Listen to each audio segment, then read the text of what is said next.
Hi YouTube, I'm Ito from Historia Tokyo. I'll introduce myself a little. I used to live in United States of America, but it's about 25 years ago, so I lost a lot of my English. If my English is hard to hear, don't mind. Please don't mind. I'll try my best. So now I'll talk about the main subject for today. In today's movie, I'll report the structure and outline of Japanese Football League. This is the structure. Japan's professional league is called J-League. The J-League is divided into three categories. The top category is called J1, and there's J2 and J3. The J1 has 18 clubs, J2 has 22 clubs, and J3 has 19 clubs. The beginning of the season is February, and the end of the season is December. And there's also an amateur league. Even in the amateur league, some clubs have professional contracts with foreign national players. And there's an annual salary regulation in the J League. You wanna know it? How much is it? This is it. Average 34 million Japanese yen. It's really big money. It's about 274,000 euro. Oh, it's big money. And 22 players earn over 100 million yen. And 11 players out of 22 are foreign national players, like you guys, foreign national players. The highest annual salary is Andreas Iniesta. You know him, everybody knows him, Andreas Iniesta. And the minimum annual salary is about 4.8 million yen. It's still big money. Regular class players get around 10 to 50 million yen. If you get that big money, well, it's good enough to live in big city like Tokyo. The top 3 J1 clubs that pay the most annual salary. Number 1, Vissel Kobe. Andres Iniesta belongs to Vissel Kobe. 2, Urawa Reds. 3, Nagoya Grampus. You should remember those names: Vissel Kobe, Urawa Reds, and Nagoya Grampus. And if you have a contract with J2 or J3, I will talk about the salary of J2 and J3. J2, the average annual salary is 4 million yen.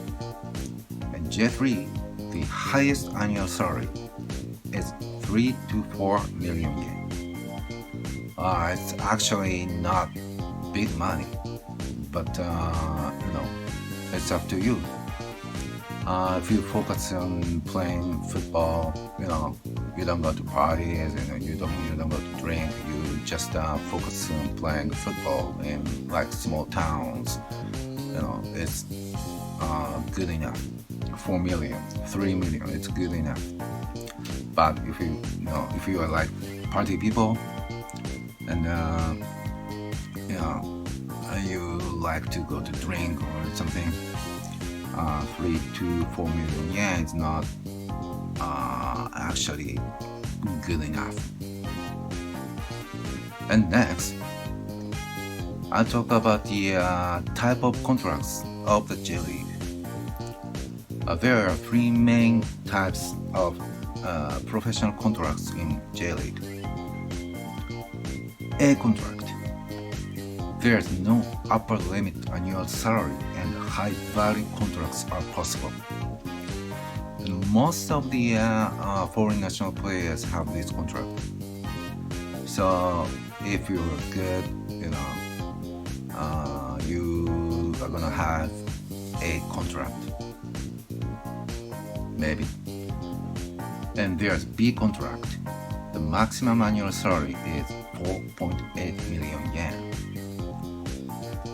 And there's also C contract, but you don't need to care about this. If you're a good player, and if you're a good foreign national players, you are not gonna have C contract. You're rarely gonna have A contract, so you don't need to care about maybe C contract, maybe also B contract. And talking about contracts, you have to be very careful about the contents of contract. For example, if you don't understand Japanese, can the club get an interpreter or not? Will the club provide a home or apartment for you to live in? If you have a Japanese agent, he or she is going to help you in everyday life. But this also depends on the contract with your agent. It's very important. If your life doesn't go well, your mental health will be affected badly. And more importantly, your play will be affected badly. And don't forget what the club's hometown is like. Some clubs are in big cities like Tokyo, while others have small towns at their hometowns. So, maybe you have no idea what the Japanese city is like. So you should know what the club's hometown is like. Maybe food, culture, festival or something. Okay, that's it for today. In the future videos, I'll report on the specifications of each club. So, I hope you and your family are going well. And please subscribe my channel. Thank you, and see you on next movie. Bye YouTube.